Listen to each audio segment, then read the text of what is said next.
मुझे सबसे पहले आज की महफिल के मेहमान खुसूसी आली जनाब शिवराज पाटिल जी, गवर्नर पंजाब का दिल की गहराइयों से शुक्रिया अदा करना है कि उन्होंने इस महफिल में तशरीफ लाके न सिर्फ फोक्स ऑफ इंडिया की प्रोडक्शन टीम बल्कि चंडीगढ़ के तमाम तारीख पसंद लोगों को एहसानमंदी से सरफराज किया है। आली जनाब गवर्नर साहब एक ऐसे स्कॉलर हैं, दानिश्वर हैं, जिनका तारीख से गहरा ताल्लुक है। ख्वातीन और हजरात, आप सब ने आज यहां तशरीफ लाने की जो जहमत उठाई है उसके लिए हम आपके शुक्रगुजार हैं, मुस्तखत हैं।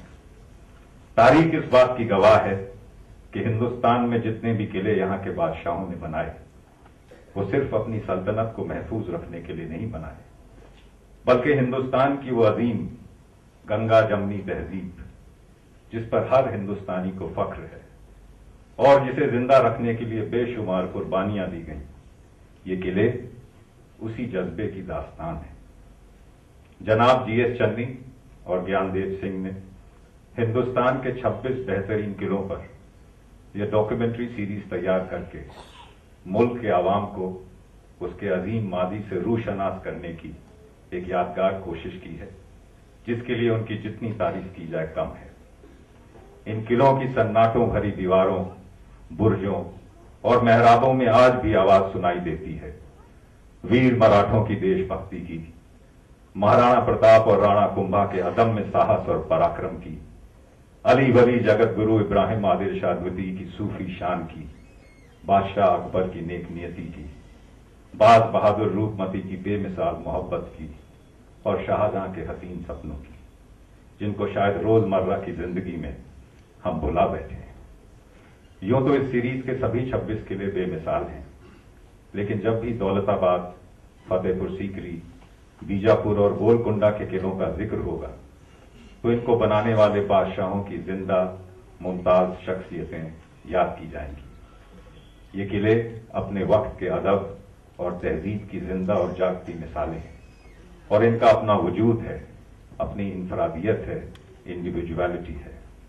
दरअसल मुझे इस्तकबाल करना चाहिए अपने दोस्त जनाब जीएस चन्नी और उनके फर्जंद ज्ञानदेव सिंह का, जिन्होंने ये मुश्किल काम अपने जिम्मे लिया और उसे 4.5 साल की अनथक मेहनत से मुकम्मल किया। इतना सब्र, इतनी हिम्मत और इस्तकाल तख्लीकी लोगों में देखने को कम मिलता है। मैं खुद अपने ऐसे कई दोस्तों को जानता हूं जो ऐसे जानलेवा और चुनौती भरे काम बीच में ही छोड़ गए।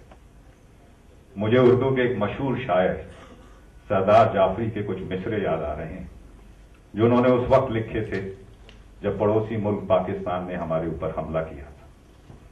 तुम आओ गुलशने लाहौर से चमन बरदोश, हम आए सुबह बनारस की रोशनी लेकर, हिमालय की हवाओं की ताजगी लेकर, फिर उसके बाद ये पूछें कि कौन दुश्मन है।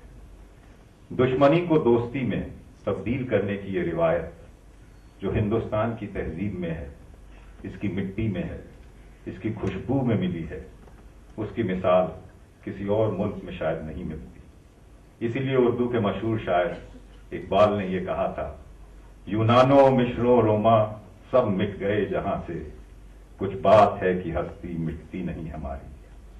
किलों की इस पूरी दास्तान में एक दास्तान गो की तरह अपनी आवाज इसमें शामिल करके मैंने अपना फर्ज और कर्ज अदा किया है। मैं निहायत अदब, एहतराम और मोहब्बत के साथ इज्जत माब लाट साहब हरदिल अजीज श्री शिवराज पाटिल जी का शुक्रगुजार हूं, जो अपनी मसरूफियत से वक्त निकाल कर यहां तशरीफ लाए, हमारी हौसला अफजाई की, सरपरस्ती की। मैं अपनी बात इस यकीन के साथ खत्म करता हूं कि शायद आज के बाद आप सब भी ये कह सकेंगे कि हिंदुस्तान की शान किले हैं जनाबे मन, कि हिंदुस्तान की शान किले हैं जनाबे मन, और इन किलों से आज हम भी मिले हैं जनाबे मन। शुक्रिया।